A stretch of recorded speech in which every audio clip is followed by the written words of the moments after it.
Three, two, one, jump!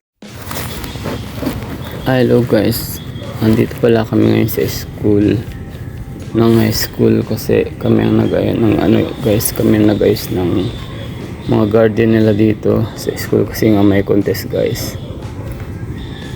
Kaya naging busy kami ngayon. Bali guys, mayroon silang dito, mayroon silang nursery. Tapos meron din silang pan. Bali nagdala pala ako ng azola guys. Yung binuhos namin dito sa pan nila. Guys, naglagay din kasi ng pan guys. Tapos naglagay din ng mga tilapia. Yan, bali nagbigay ako ng azola guys. Yan, para may makain yung mga isda. May natural na pagkain, organic. Yan, bali dinadagdagan pa nila ng tubig yung pan nila guys. Kasi kakunti pa ng tubig. Kaya dinadagdagan pa yan guys. Yan. Bali malaki-laki rin nga pala itong pan na guys na nilagay nila. Yan. Bali narangan nga nila ng mga yero sa gilid para maging matibay guys. Bali yan na pala mga isda. May malalaking nilagay na isda. May mga maliliit din. Yan. Yung mga zola guys yung nakalutang. Bali ito nga pala yung guys. Dito yun. Naglagay ako ng stainless steel pala rito guys. Naglagay ako ng isang box na stainless steel guys para mayroong mag-pollinate guys dito sa mga halaman, sa mga gulay para mabuo yung mga nila guys, mga bunga. Ito nga pala yung hydroponic namin guys. Naglagay kami ng hydroponic. Pinalutang namin yung mga kamatis, mga sidling tsaka yung mga talong. Yan pala guys. Bali naglagay kami ng 4 na hydroponic dyan kasi dagdag points din yan guys yung hydroponic. Dagdag points din sa contest yan guys. Bali ito nga pala yung solution, yung tinimpla na hinalo namin dyan guys sa tubig ng hydroponic. Nutrients ang tawag dyan guys, para yung pataba ng tubig hydroponic. Yan pala iba't ibang seedling. Tsaka inilalagay pala namin to guys yung garden net dito sa pan kasi kailangan ng garden net kasi pag walang garden net pwedeng mamatay ang mga isda kasi mainitan sila guys so sobrang init mamatay sila, kaya naglagay kami ng garden net. Nilagay namin ayan. Naglagay kami ng pinagdugtong namin yung 1 meter by 2 meter na guys na garden net. Ayan. Bali tinatahi nila. Bali ni-stapler na lang guys yung mga dugtong para mas mabilis may dugtong.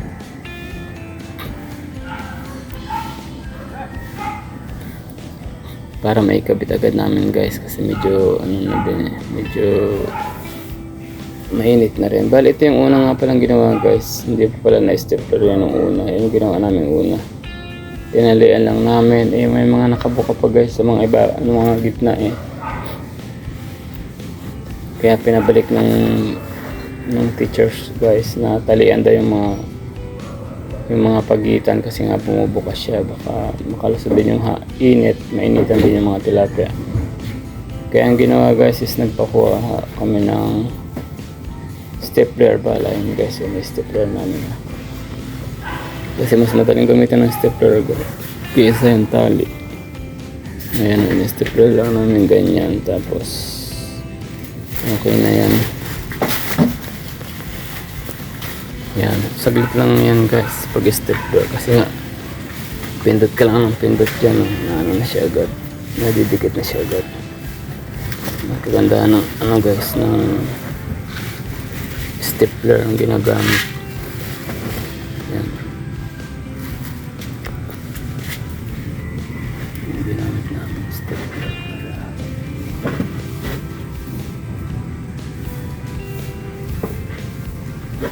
madali siya. Guys, medyo marami nang na-stapler. Konti na lang at may na namin guys, may kakabit na namin.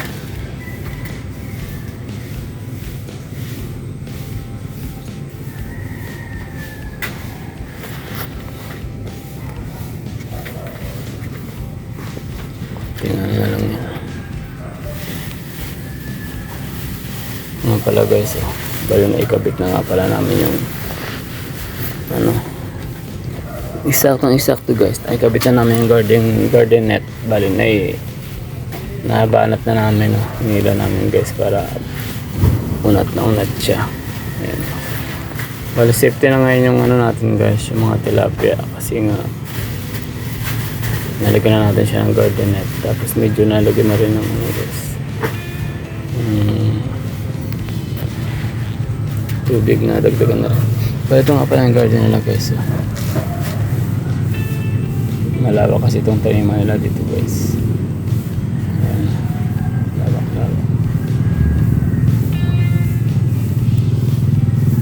Lawak ng garden nila. Ang dami lang talong. Bali dito pala ang water source nila guys. Dito lang gagaling ang tubig nga pala nila sa ilog. Silipin natin guys yung ilog na napagkukuha nila ng tubig. Bali dito nga pala sila nag-iigib guys. Yan. Ito nga pala sila nag-iigib. Diyan sa ano, sa ilog guys. Malapit lang kasi ang ilog dito guys eh. Kaya ano, madali lang yung igiban nila. Minsan ginagamitan nila ng water pump guys.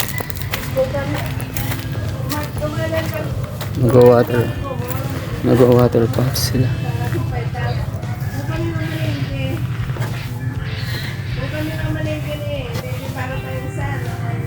Guys, malalim yung tubig dito guys. Nakinukuha nila ng tubig. Kaya eksakto yung water pump nila guys. Nung una water pump ang pinang nila eh, pinang sip-sip.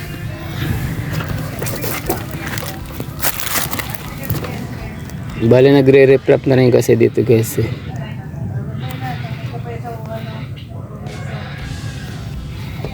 Nagre-reflap na rin yung ibang side guys, tapos ang reflapan dito hindi pa.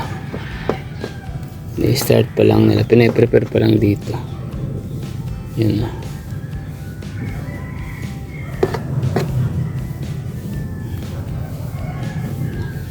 Batuhan to guys, ilog siya. Kaya napakaganda ng pinagkukuha nila ng water source dito guys. Hindi natutuyan ng tubig to eh. All year round to guys, may tubig.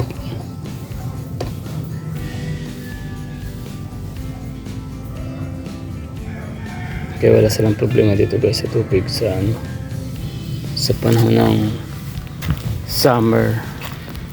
Mayroon silang masisip sa panahon ng tubig.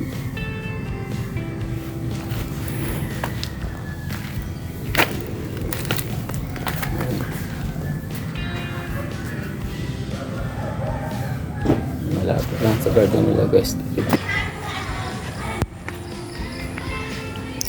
Ito nga pala yung mga tilapia. Okay, so mayroon ng malalaking tilapia. Tatlo pala yung malalaki guys. Tapos mayroong maliliit din.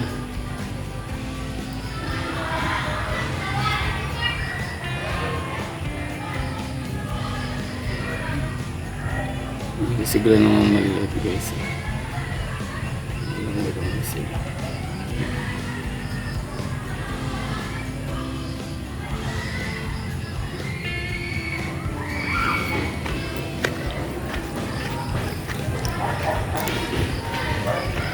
Tapos meron pala silang mga tanglad din dito.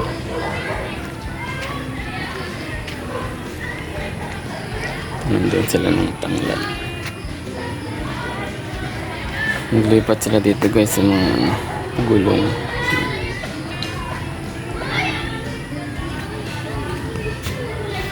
Lipat nila dito.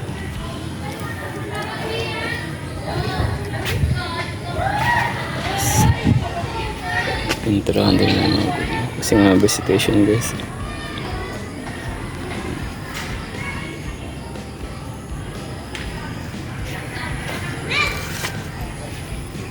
Ito nga pala yung mga ano nila guys. Mga siling panigang nila, may mga bungan. Nakalawit na yung mga bungan.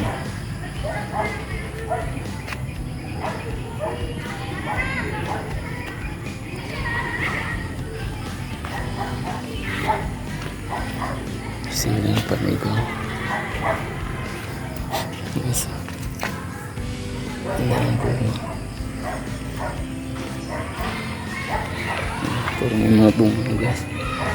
May siling panigang na dito. Ay, nakakatuwa na guys.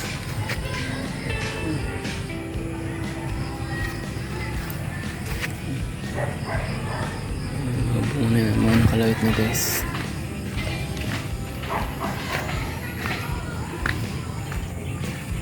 Ito mga pre, mga talong nila dito. Yung mga buong na rin yung mga talong nila guys.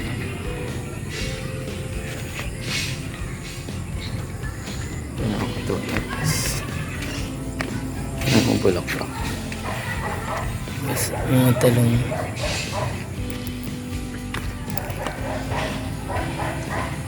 Marami yung talong guys. Talong din kasi maliit pa.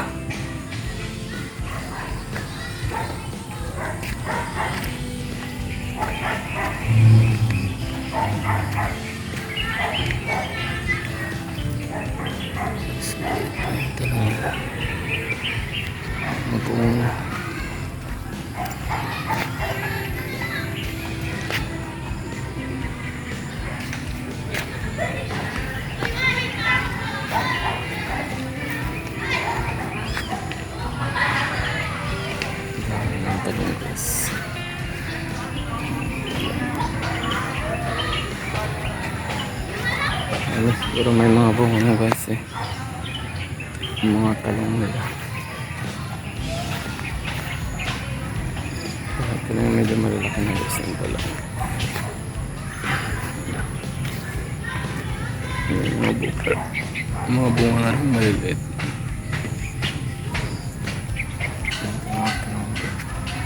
So mga sila rin dito.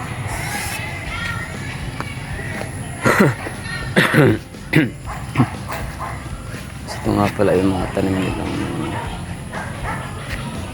yung mga balag. Upo yata ito guys. Tapos yung ito dito. Ano pala yun guys? Yung pala yun. Tapos mayroon nga pala silang ano guys dito. May tanim din silang sili.